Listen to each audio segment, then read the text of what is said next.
So ano mga issue na binabalita namin? So mostly talaga mga HRVs. Yung Fausto Massacre, at also mga sectoral struggles din. For example, yung privatization, mga dev aggression issues, land issues. Gusto namin mas galingan yung mga outputs namin pa.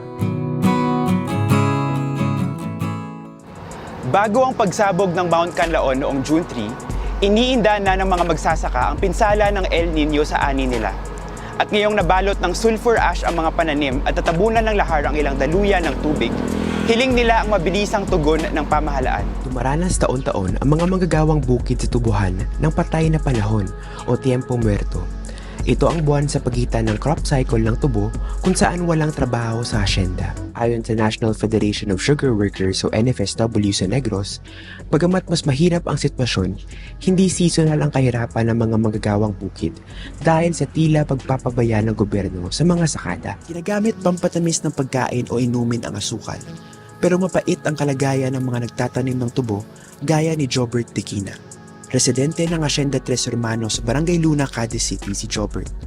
Kwento niya, tatamaan ang kanilang lupa na ginagawang extension ng Bacolod-Negros Occidental Economic Highway o BANOSE na tatawid sa Victorias, Manapla, Cadiz at Sagay. Hindi makapamakal sang ilaki ng lanon kung mag-utang sa linding, pukondriya sa asinda. Hindi ka gidiya tood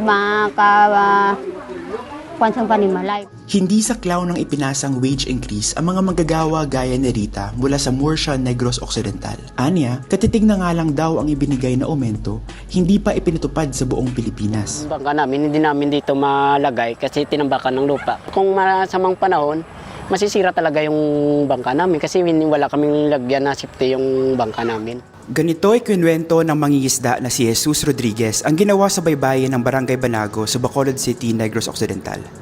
Tinabakan ng lupa ng Home Invest Realty Ventures ang baybayin bilang bahagi umano ng isang reclamation project.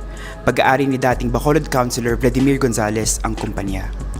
Kwento ni Jesus, apektado ng proyekto ang kabuhayan nila. Nanawagan ng independent investigation ang iba't ibang grupo sa pagkamatay ni MDF consultant Erickson Acosta at kasama niyang magsasaka na si Joseph Jimenez.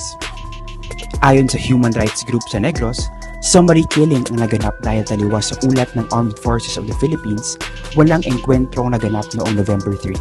Lupa namin, tinatrabaho na nila, binubulos na nila. Wala na kaming kabuhayan dyan, hanap buhay, wala na.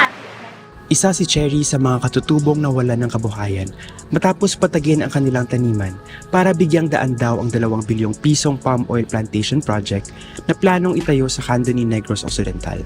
Isang joint venture agreement ang proyekto sa pagitan ng Hacienda Asia Plantation Incorporated o HAPI at Sirawai Plywood and Lumber Corporation ng pamilyang Consunji.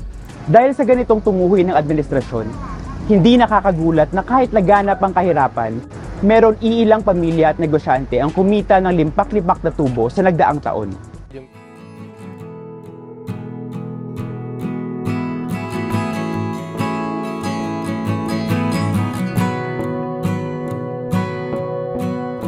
Na-inspire ako sa mga regions na, for example, sa EB, and sa mga advanced practices din na kukuha namin. Na-inspire kami na mas galingan pa, especially sa media work. Ayun, surviving. Let's go! Ito si RJ Ledesma na Paghimutan Negros. Nag-uulat para sa alam.